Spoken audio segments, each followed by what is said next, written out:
Ini adalah kisah yang terjadi sekitar tahun yang lalu saat aku sedang merantau dan menjalani hari-hariku di kota kecil di bagian barat. Namaku Darul, dan pada waktu itu aku bekerja sebagai pelayan di sebuah warung nasi Padang. Warung ini sangat terkenal di kalangan penduduk karena bumbu-bumbunya yang lezat, sehingga pelanggan tidak pernah berhenti. Bahkan terkadang dalam satu hari warung bisa penuh sesak oleh para pelanggan yang rela antre demi mencicipi makanan tersebut. Aku baru beberapa bulan bekerja di warung Pak Muklis. Sebelumnya, aku mendapatkan informasi tentang lowongan pekerjaan ini dari seorang teman lama yang juga merantau di kota ini. Beruntung aku diterima bekerja di warung yang ternyata memiliki kepercayaan yang kuat dari para pelanggannya. Sejak hari pertama, aku sudah dipercaya untuk membuka warung dengan menggunakan kunci yang diberikan kepada saya. Namun, ia memutuskan untuk tetap melanjutkan hidup dengan mengelola warung nasi Padang demi mencukupi kebutuhannya. Meskipun gajiku tidak besar dan kadang disertai bonus tambahan yang tidak terduga, aku tidak perlu khawatir soal makan karena ia sudah mengatur jatah makanan untukku setiap hari. Pada suatu pagi, aku bersiap-siap berangkat ke warung nasi Padang seperti biasa. Sebagai orang yang dipercaya Pak Muklis, aku juga bertanggung jawab memegang kunci warung sehingga seringkali aku yang pertama datang untuk membuka dan menyiapkan semuanya. Jarak dari rumah ke warung tidak terlalu jauh, hanya sekitar 10 menit dengan sepeda motor yang dipinjamkan oleh Pak Muklis. Kendaraan tersebut sudah menjadi semacam kendaraan inventaris bagiku. Sangat memudahkan urusan bolak-balik antara rumah dan warung. Di warung, aku mulai menyiapkan bahan-bahan makanan yang sudah disiapkan sebelumnya. Tak lama kemudian, pelayan-pelayan lainnya mulai berdatangan. Kami pun mulai membagi tugas masing-masing karena kami semua tahu bahwa sebentar lagi warung akan mulai ramai oleh para pelanggan. Benar saja, sekitar pagi, pelanggan mulai berdatangan. Beberapa di antaranya datang untuk menikmati makanan di tempat, sementara sebagian lagi memesan untuk dibungkus dan dibawa pulang. Suasana mulai sibuk, dan aku dengan semangat melayani mereka dengan penuh antusias. Tidak hanya berharap pada gaji, aku merasa senang karena pelanggan selalu memuji rasa masakan yang disajikan di warung Pak Muklis. Rasa nasi Padang yang kaya akan bumbu dan rempah-rempah tradisional memang menjadi daya tarik utama. Siapa saja yang mencicipinya pasti langsung ketagihan. Setelah seharian melayani pelanggan yang datang silih berganti, kelelahan mulai terasa. Bau minyak serta asap yang menempel di tubuh semakin membuatku ingin segera pulang. Setelah memastikan semuanya rapi dan bersih, kami berpisah dan berjalan pulang dengan langkah cepat. Aku bergegas menuju rumah berharap segera bisa mandi dan beristirahat. Keringat sudah membasahi baju dan tubuh terasa lengket. Sesampainya di rumah, kudapati Pak Muklis, majikanku, sedang duduk di teras. Dia tampak santai menyesap secangkir kopi sambil menatap layar ponselnya. Tampaknya dia menikmati waktu istirahat setelah seharian bekerja. Meskipun lelah, aku menyapanya sebelum langsung masuk ke rumah dan menuju kamar mandi. Segenap percakapan ringan mulai terjalin tentang hari yang telah kami lewati di warung. Namun, suasana berubah ketika Pak Muklis memberi pesan yang sedikit berbeda dari biasanya. Besok, aku diminta untuk mengantarnya ke suatu tempat. Aku setuju tanpa banyak bertanya, karena aku memang sudah cukup terbiasa mengemudi untuk keperluan-keperluan pribadi Pak Muklis. Dulu aku sempat mengikuti kursus menyetir sehingga hal ini bukanlah tugas yang terlalu berat. Menjelang malam, setelah seharian beraktivitas, aku memutuskan untuk berbaring di kasur. Tubuhku lelah, dan aku mencoba menghabiskan waktu dengan media sosial untuk sekadar mengusir waktu. Terus berlarut hingga tak terasa sudah larut malam. Tetapi anehnya mataku masih belum bisa diajak tidur. Rasa kantuk seolah enggan menyapa. Mungkin karena udara yang terasa gerah di dalam rumah membuat suasana malam itu sedikit tidak nyaman. Rasa haus mulai mengganggu, membuatku terpaksa bangkit dari tempat tidur dan berjalan dengan langkah malas menuju dapur. Saat melintas lorong rumah, mataku tak sengaja tertuju pada sebuah ruangan yang selalu terkunci rapat. Ruangan itu selalu terkunci dan tidak pernah ada yang masukinya. Saat itulah aku mendengar suara aneh. Aku berusaha menghilangkan rasa takut yang muncul dan melanjutkan langkahku menuju dapur untuk mengambil air minum. Ketika hendak kembali ke kamar, sebuah bayangan hitam melintas dengan sangat cepat di sudut mataku. Langkahku terhenti, jantung berdegup lebih cepat. Pikiranku mencoba meyakinkan diri bahwa itu hanya bayangan semu atau efek dari lelah yang belum hilang. Namun, rasa cemas tetap merambat di dadaku. Dalam suasana yang tiba-tiba berubah dingin, aroma menyengat kemenyan mulai tercium di sekitar rumah, menambah kesan mistis yang kian kuat. Hawa di sekelilingku semakin dingin, membuat bulu kuduk meremang di tengah hujan deras yang terus mengguyur. Suasana menjadi semakin mencekam, aku hanya bisa berharap malam segera berlalu. Keesokan paginya, aku dan Pak Muklis sudah bersiap untuk berangkat. Di dalam kesunyian pagi, hanya deru mesin yang terdengar memberi sedikit kenyamanan di tengah ketidakpastian. Setelah mesin sudah cukup panas, kami pun berangkat. Pria yang duduk di sampingku, yang usianya kupikir sudah mendekati 60-an, tampak tenang sepanjang perjalanan. Suasana di sekitar kami hening. Tidak banyak percakapan. Hanya sesekali Pak Muklis memberi arahan jalan tanpa banyak penjelasan. Waktu berjalan, dan semakin lama perjalanan terasa makin jauh. Laju mobil melewati berbagai pemandangan yang semakin lama semakin asing di mataku. Jalanan mulai berubah menjadi lebih sempit dengan banyak tikungan tajam. Setelah beberapa jam, kami berada di jalur yang berkelok-kelok menuju daerah perbukitan. Di tengah hutan belantara itu, sebuah gubuk tua muncul di kejauhan. Gubuk itu tampak tua dan banyak dicat di atasnya. Akhirnya, kami sampai di lokasi yang dituju. Waktu berjalan lambat, dan aku semakin merinding seiring dengan suasana yang semakin sunyi. Di luar, tak ada suara kehidupan, hanya desau angin yang melintasi pepohonan.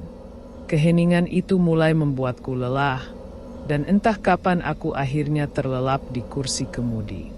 Aku terbangun dengan sebuah tepukan ringan di pundakku. Pak Muklis sudah keluar dan hari mulai sore. Hujan mulai turun deras dan tiba-tiba menambah dinginnya suasana. Kabut tebal menyelimuti jalanan, membuat pandangan terbatas. Saat kami memutuskan untuk pulang, jalanan yang tadi kami lewati kembali semakin tak terlihat karena hujan lebat dan kabut yang tebal. Suara lolongan anjing terdengar samar di kejauhan.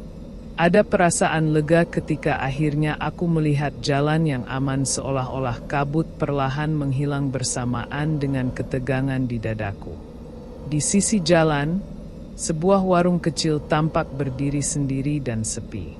Pak Muklis mengajakku berhenti sejenak untuk makan. Warung itu hanya menyiapkan menu sederhana. Pak Muklis memesan makanan untuk kami berdua ditemani lontong sebagai pengganti nasi. Makanan itu menghangatkan tubuh kami yang kedinginan. Suasana warung yang tenang jauh dari hiruk-pikuk kota memberikan ruang sejenak untuk menenangkan pikiran yang masih dihantui perjalanan yang aneh tadi. Meskipun begitu, rasa gelisah tidak sepenuhnya hilang.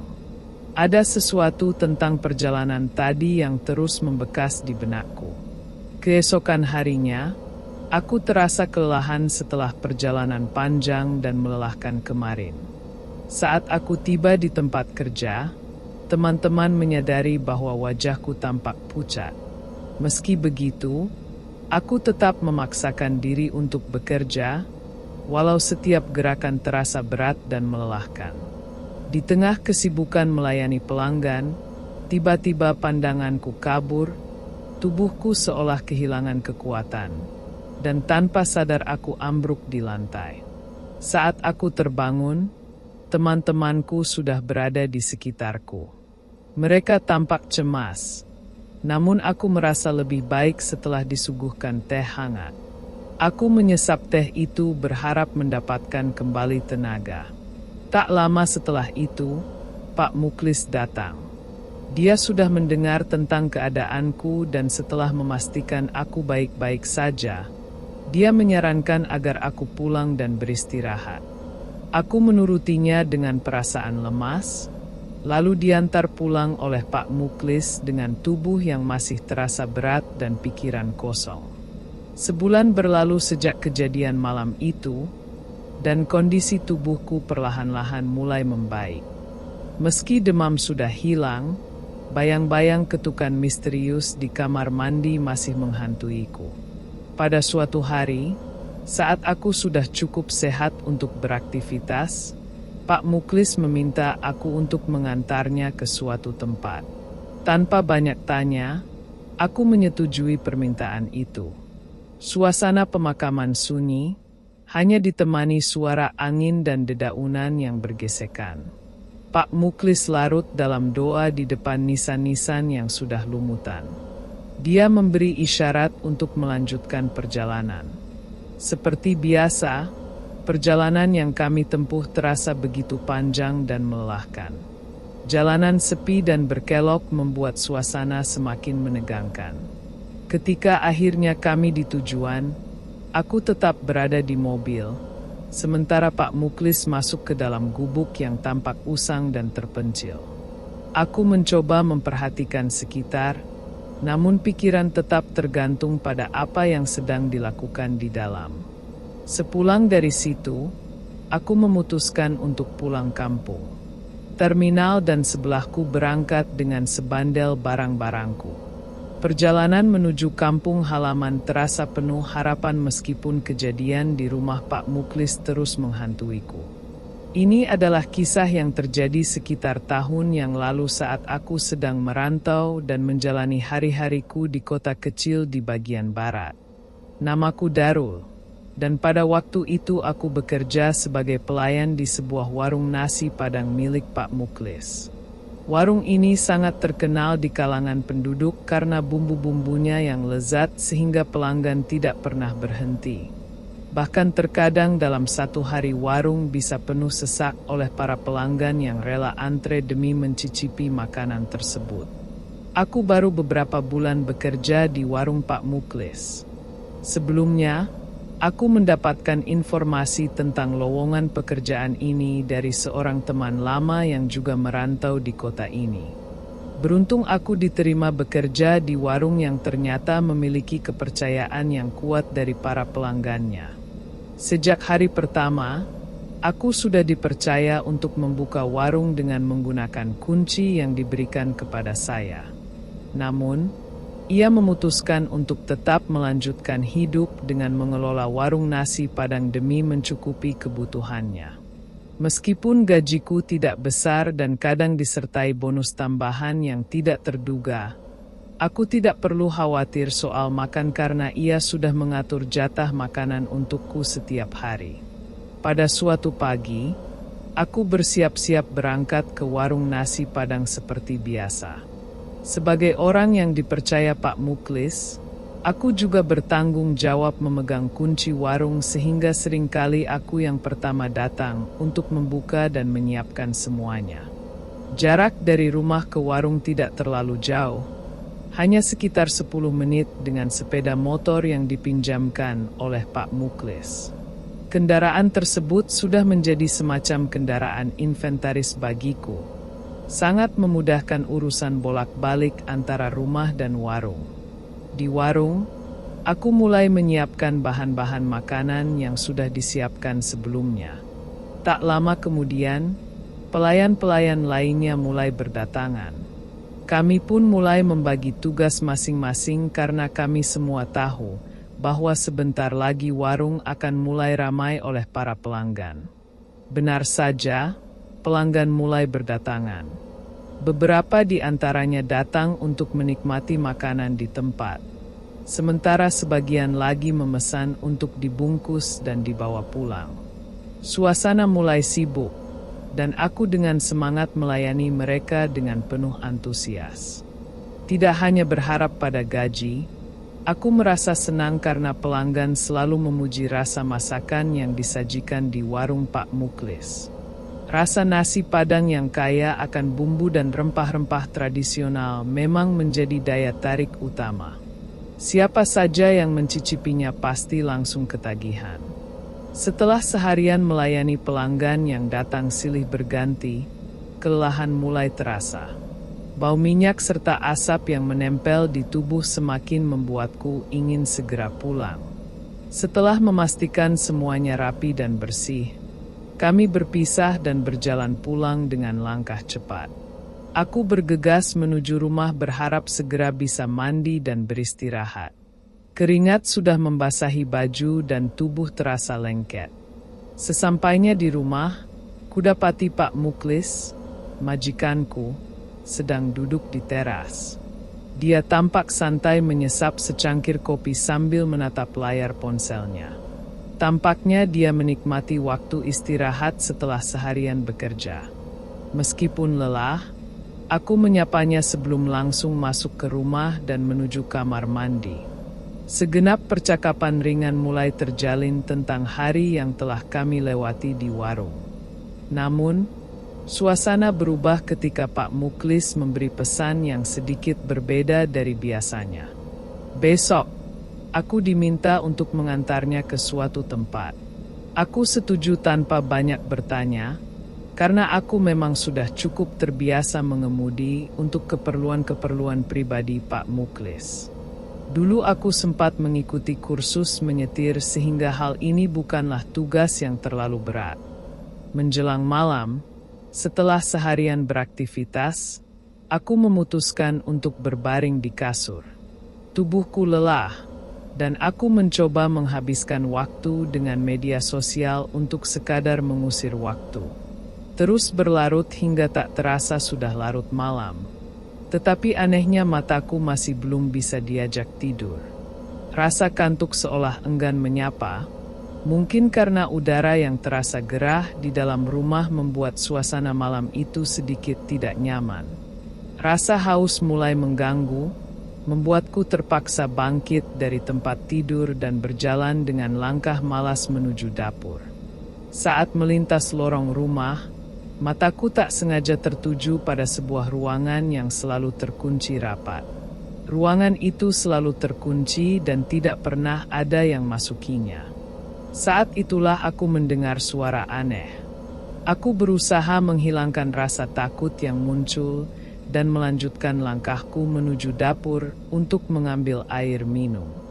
Ketika hendak kembali ke kamar, sebuah bayangan hitam melintas dengan sangat cepat di sudut mataku. Langkahku terhenti, jantung berdegup lebih cepat. Pikiranku mencoba meyakinkan diri bahwa itu hanya bayangan semu atau efek dari lelah yang belum hilang. Namun, rasa cemas tetap merambat di dadaku. Dalam suasana yang tiba-tiba berubah dingin, aroma menyengat kemenyan mulai tercium di sekitar rumah, menambah kesan mistis yang kian kuat. Hawa di sekelilingku semakin dingin, membuat bulu kuduk meremang di tengah hujan deras yang terus mengguyur. Suasana menjadi semakin mencekam. Aku hanya bisa berharap malam segera berlalu. Keesokan paginya, aku dan Pak Muklis sudah bersiap untuk berangkat. Deep dalam kesunyian pagi, hanya deru mesin yang terdengar memberi sedikit kenyamanan di tengah ketidakpastian.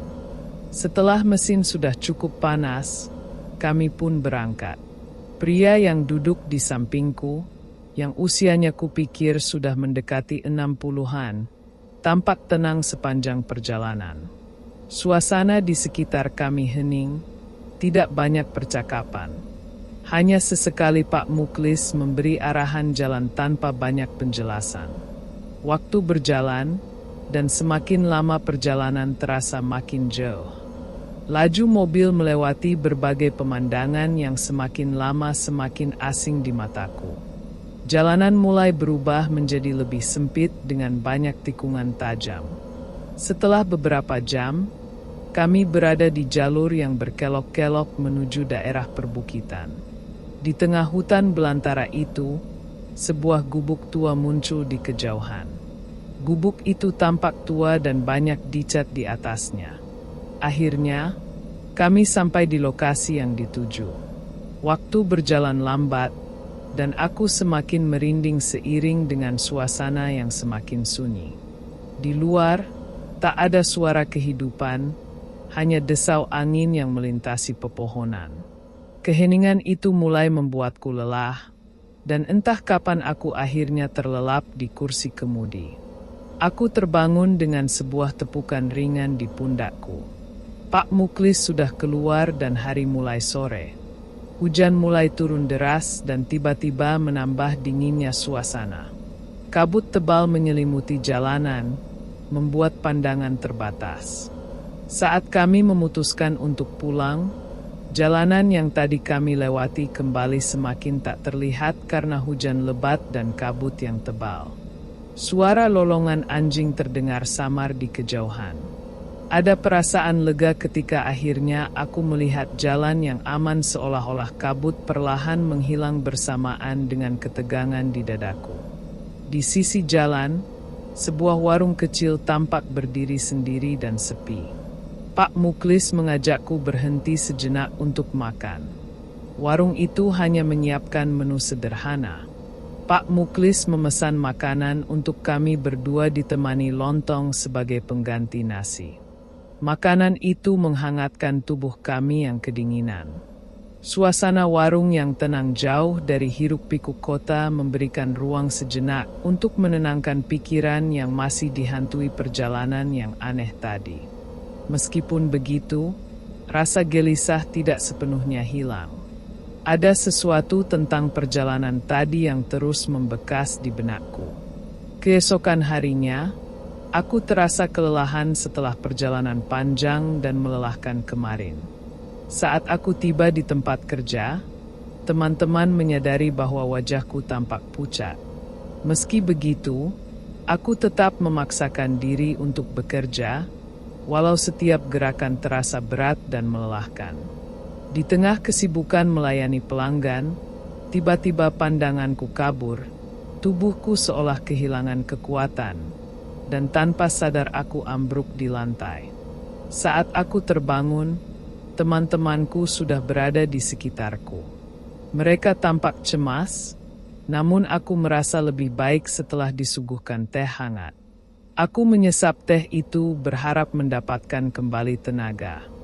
Tak lama setelah itu, Pak Muklis datang. Dia sudah mendengar tentang keadaanku dan setelah memastikan aku baik-baik saja, dia menyarankan agar aku pulang dan beristirahat. Aku menurutinya dengan perasaan lemas, lalu diantar pulang oleh Pak Muklis dengan tubuh yang masih terasa berat dan pikiran kosong. Sebulan berlalu sejak kejadian malam itu, dan kondisi tubuhku perlahan-lahan mulai membaik. Meski demam sudah hilang, bayang-bayang ketukan misterius di kamar mandi masih menghantuiku. Pada suatu hari, saat aku sudah cukup sehat untuk beraktivitas, Pak Muklis meminta aku untuk mengantarnya ke suatu tempat. Tanpa banyak tanya, aku menyetujui permintaan itu. Suasana pemakaman sunyi, hanya ditemani suara angin dan dedaunan yang bergesekan. Pak Muklis larut dalam doa di depan nisan-nisan yang sudah lumutan. Dia memberi isyarat untuk melanjutkan perjalanan. Seperti biasa, perjalanan yang kami tempuh terasa begitu panjang dan melelahkan. Jalanan sepi dan berkelok membuat suasana semakin menegangkan. Ketika akhirnya kami di tujuan, aku tetap berada di mobil, sementara Pak Muklis masuk ke dalam gubuk yang tampak usang dan terpencil. Aku mencoba memperhatikan sekitar, namun pikiran tetap tergantung pada apa yang sedang dilakukan di dalam. Sepulang dari situ, aku memutuskan untuk pulang kampung. Terminal dan sebelahku berangkat dengan sebandel barang-barangku. Perjalanan menuju kampung halaman terasa penuh harapan meskipun kejadian di rumah Pak Muklis terus menghantui. Menghantui perjalanan, aku sampai di kampung halaman. Kelelahan yang kurasakan sepanjang perjalanan segera terganti dengan kebahagiaan. Orang tuaku menyambutku dengan penuh kasih sayang. Tapi, saat aku di kamar mandi, sakit yang luar biasa menyerang perutku, darah kental mengalir, dan aku dilanda kepanikan. Aku yang seperti ini sebelumnya tidak pernah memiliki kebiasaan buruk yang bisa menyebabkan hal semacam ini. Orang tuaku panik dan segera membawaku ke kamar berharap aku segera pulih dari kondisi yang tiba-tiba ini. Beberapa saat kemudian, perlahan-lahan aku tersadar. Mataku membuka, dan hal pertama yang kulihat adalah wajah ibuku yang penuh kecemasan. Sekali lagi dia melukku dengan kuat, seakan-akan dia hampir kehilanganku. Setelah beberapa tegukan air yang diberikan Pak Hidayat, tubuhku mulai terasa sedikit lebih baik. Namun, tiba-tiba dari ubun-ubunku, rasa sakit yang hebat kembali melanda.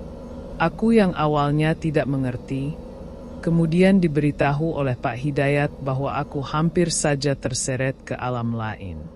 Beberapa hari kemudian, tekadku sudah bulat untuk kembali ke kota karena aku hanya diizinkan pulang oleh Pak Muklis untuk seminggu.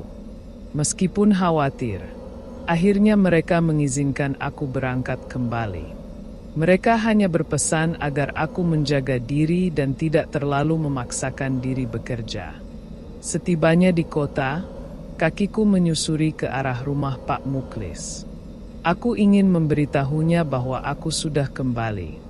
Namun, seiring dengan semakin dekatnya aku ke rumah Pak Muklis, pandanganku terjebak pada sesuatu yang tidak biasa di depan halaman rumah itu. Ada seekor benda kuning yang aneh diangkut di kerakan kematian. Deretan api yang menyala di sana mengisyaratkan bahwa inilah berat aku ke rumah itu. Di sana ada rekan kerja yang tampak kepanikan. Wah! Merekalah dan aku yang suasana menjadi begitu pilu. Setelah prosesi selesai, kami semua bersama-sama mengantarkan Pak Muklis ke tempat peristirahatan terakhirnya. Makamnya tidak terlalu jauh dan dia dimakamkan di samping makam istri dan anaknya yang sudah meninggalkannya sejak dulu. Pekerjaan di warung nasi Padang kehilangan Pak Muklis membuat pekerjaan di sana menjadi pas. Sehari setelah pemakaman, sebuah tragedi terjadi. Nasi Padang Pak Muklis terbakar habis. Kebakaran itu sangat hebat dan dikabarkan disebabkan oleh banyaknya alat elektronik yang mungkin menjadi pemicu kebakaran. Semua rekan kerja kehilangan pekerjaan dan warung yang dulu ramai itu kini hanya tinggal kenangan yang hangus. Aku merasa bahwa hidup di kota tidak lagi menjanjikan. Aku memutuskan untuk pulang ke kampung halaman kembali ke rumah. Aku berniat untuk mencari pekerjaan yang lebih dekat dengan orang tua sehingga aku bisa menemani mereka setiap hari. Aku tidak ingin lagi jauh dari keluarga, terutama setelah semua kejadian yang menimpaku di kota. Sore itu, sambil menikmati suasana senja yang damai di teras rumah, aku ngobrol bersama ibu. Kami berbicara tentang banyak hal, mencoba menghilangkan penat. Tiba-tiba Pak Hidayat, orang yang dituakan di kampung dan pernah membantuku, datang berkunjung. Setelah berbasa-basi, aku curhatkan yang tadinya terjadi di kota. Akhirnya, Pak Hidayat mengungkapkan bahwa Pak Muklis ternyata menggunakan pesugihan untuk melariskan warungnya. Pak Hidayat mengatakan bahwa Pak Mukhlis telah melakukan persekutuan dengan makhluk halus untuk mendapatkan kesuksesan yang instan. Hal ini menjelaskan mengapa warungnya selalu ramai oleh pembeli. Namun, sesuatu yang diperoleh dengan cara yang salah pasti memiliki konsekuensi. Keluarganya satu persatu meninggal dunia, dan akhirnya Pak Mukhlis sendiri yang menjalani akibatnya. Aku sendiri meskipun jaraknya cukup jauh dari rumah, tetap bisa pulang setiap hari dan bertemu dengan orang tua. Gaji yang kudapatkan cukup memadai, ditambah lagi ada kesempatan untuk lembur yang membuat penghasilan lebih baik. Alhamdulillah, aku merasa cukup puas dengan apa yang aku miliki sekarang. Meski begitu, aku tidak pernah merasa dendam terhadap Pak Mukhlis. Bagaimanapun, dia memperlakukanku dengan baik meskipun tersembunyi niat jahat di dalam dirinya. Aku hanya bisa mendoakan agar arwahnya diterima di alam sana dan dosa-dosanya diampuni. Kata orang, pintar-pintar orang yang melakukan pesugihan akan diakhiri oleh jin yang mempengaruhi hidupnya. Demikianlah kisah yang kami bawakan ini. Semoga dapat menghibur kawan-kawan jagat horor. Terima kasih telah menonton video kami, dan sampai jumpa lagi di kisah kami selanjutnya.